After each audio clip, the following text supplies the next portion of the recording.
Calm your mind with chakra-based meditation music. Saregama Karwa Wellness.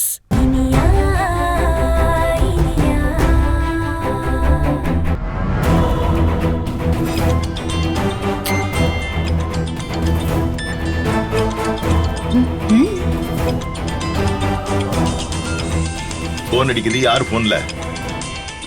மாமா, அது யாரு போன்லன்னு கேக்குறல்ல? அது இனியா.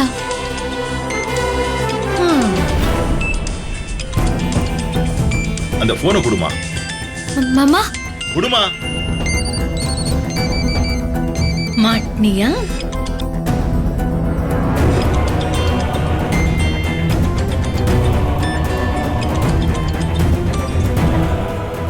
அக்கா, என்னாச்சுக்கா? நீயும் அத்தையும் வீட்டுக்கு வரேன்னு தானே சொன்னீங்க?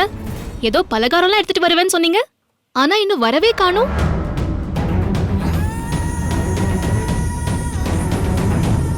ஏய், அவங்க எதுக்கு உன் வீட்டுக்கு வரணும்? மாமா, ஏய், அந்த வார்த்தையை நீ சொல்லாத. நான் கேட்கிற கேள்விக்கு பதில் சொல்லு. என் பொண்டாட்டி என் மருமகளும் எதுக்கு உன் வீட்டுக்கு வரணும்னு கேக்குறேன். மாமா, அத்தையும் அக்காவும் தான் இங்க வரதா சொன்னாங்க. அதான் ஏன் இங்க வரலன்னு கேட்டேன். நானே உங்களை ஆகாதுன்னு இருக்கேன். நீங்க இருக்க திசை பக்கமே தலை வச்சு படுக்க கூடாதுன்னு இருக்கேன். உங்களுக்கும் எனக்கும் தான் பகை இருக்குல்ல. நீ எதுக்கு என் பொண்டாட்டியோடையும் மருமகளோடையும் உறவாடிட்டு இருக்க? தாய் பகை குட்டி உறவுங்கிற முறையாது. மாமா, நீங்க தான் பகன்னு சொல்லிட்டே இருக்கீங்க. நாங்க எப்பவும் உங்களுக்கும் எங்களுக்கும் பகை இருக்குன்னு நினைக்கவே இல்லை. அப்படி இருக்கும்போது நான் எதுக்கு என் அத்தை கிட்ட இருந்து என் அக்கா கிட்ட இருந்து விலகி இருக்கணும்? ஏய், உங்களுக்கும் எனக்கும் ஆகாதுன்னா விலகி போயிடணும். நான் கடையா ஏறி இறங்கி பார்த்து சத்தான பொருளா வாங்கி என் மருமகளுக்காக கொண்டு வருவேன். அதுவும் என் வீட்டு வாரிசுக்காக கொண்டு வருவேன். அதுல என் பொண்டாட்டி பலகாரம் பண்ணி உனக்கு கொண்டு வருவாளா? அதை நீ உட்காந்து திம்பியா? உனக்கு தான் கொஞ்சமாவது சூடு சொரண மானம் எதுவுமே கிடையாது. நம்மளாலதான் வயிற்றுல குழந்தைய சுமக்க முடியலையே. நம்ம அக்காவாவது வயிற்றுல சுமந்துட்டு இருக்காளே, அவ வாழ்க்கை நல்லா இருக்கணுங்கிற அக்கறை கொஞ்சமாவது இருக்கா உனக்கு? இவங்களும் அறிவில்லாம உனக்கு சமைச்சு கொண்டு வருவாங்க. நீ அதை வெக்கம் இல்லாம திங்கறதுக்கு ரெடியா இருக்க. ஏங்க, ஒரு பலகாரம் பண்ணி சாப்பிடறதெல்லாம் ஒரு விஷயமாங்க. இத போய் இவ்வளவு பெரிய விஷயமாக்கிட்டு இருக்கீங்க. அதை விடுங்க. மாமா ப்ளீஸ், இனியாவை திட்டாதீங்க மாமா. ஆமா, நான் அவளை அப்படியே திட்டின உடனே அப்படியே ரோஷம் பொத்துட்டு வந்துரும் பாரு. அப்படியே விலகி போயிடுவான். அவ்வளவு ரோஷம் இருக்கிறவளா இருந்தா என்னைக்கோ ஒதுங்கி போயிருப்பா இல்ல? எதுக்கு மறுபடியும் இங்க வந்து ஒட்டிக்க பாக்குறா? ஏன் சம்பாத்தியத்துல சாப்பிடணும்னு நினைக்கிறா?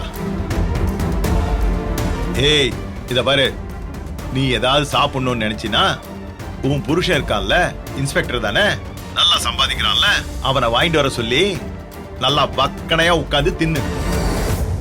என் பொண்டாட்டிய வேலை வாங்கி என் புள்ளதாச்சி மருமகளுக்காக பண்ணத நீ ஏமாத்தி வாங்கி தின்னாத. மாமா, கோவத்துல வாய்க்கு வந்தத பேசாதீங்க. நான் யாரோ ஒருத்தி இல்ல. என் அத்தை என் அக்கா எனக்காக பிரியமா கொண்டு வராங்கிறதுக்காக தான் நான் ஒத்துக்கிட்டேனே தவிர வேற எதுக்காகவும் இல்ல. உங்க மருமகளா எனக்கும் என் அத்தை கிட்ட பழகிறதுக்கு தகுதி இருக்கு மாமா. இந்த வியாக்கியானம் எல்லாம் என்கிட்ட வேணாம். யார்கிட்ட பேசிட்டு இருக்கேன்னு தெரியுதா? தெரியுது. ஆத்திரத்துல புத்தி இழந்து நமக்கு துரோகம் செய்யறவங்க யாரு, உண்மையானவங்க யாரு, உருப்படாதவங்க யாருன்னு தெரியாம இருக்கிற மனுஷத்தன்மையே இல்லாம போன என் மாமனார் கிட்ட பேசிட்டு இருக்கேன். ஏய், இதுக்கு மேல ஒரு வார்த்தை பேசன அப்புறம் நான் மனுஷனாவே இருக்க மாட்டேன். உனக்கு எனக்கு என்ன பேச்சு இருக்கு? இந்த அளவுக்கு திமிரு பிடிச்சு பேசுறதுக்கு உனக்கு இடம் கொடுத்து வச்சிருக்கான் பாரு உன் புருஷன். அவங்கிட்ட நான் பேசிக்கிறேன். இன்னொரு தடவை யாழினி கிட்டயோ என் பொண்டாட்டி கிட்டயோ போன்லயோ நேர்லயோ பேசுறத நான் பார்த்தேன், அப்புறம் நடக்கிறதே வேற. இன்னைக்கு உன் புருஷனை என்ன பண்றேன்னு பாரு. ஏய் போறேன்.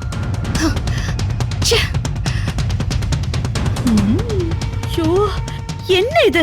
என்னங்க நீங்க? ஒண்ணு இல்லாத இந்த சின்ன விஷயத்துக்கு இவ்ளோ பெரிய பிரச்சனை பண்றீங்க. பெத்த புள்ளைகிட்டயும் மருமக கிட்டயும் நீங்க இப்படி பேசுறீங்கன்னு தெரிஞ்சா ஊரே சிரிக்குங்க. எதுக்கு ஊர் சிரிக்குது? ஒரு நன்றி இல்லாத பையன்கிட்டயும் ஒரு மரியாதை தெரியாத மருமக கிட்டயும் நான் ரோஷமா நடந்தேன்னு ஊரே சேர்ந்து என்ன பாராட்டும். ஏய் அமுதா, ரூம்ல போன் சார்ஜ்ல போட்டிருக்கேன், போய் அதை எடுத்துட்டு வா. இன்னைக்கு நானா இல்ல உன் பிள்ளையான்னு பாத்துருவோம். போய் எடுத்துட்டு வா போ. சரிண்ணா.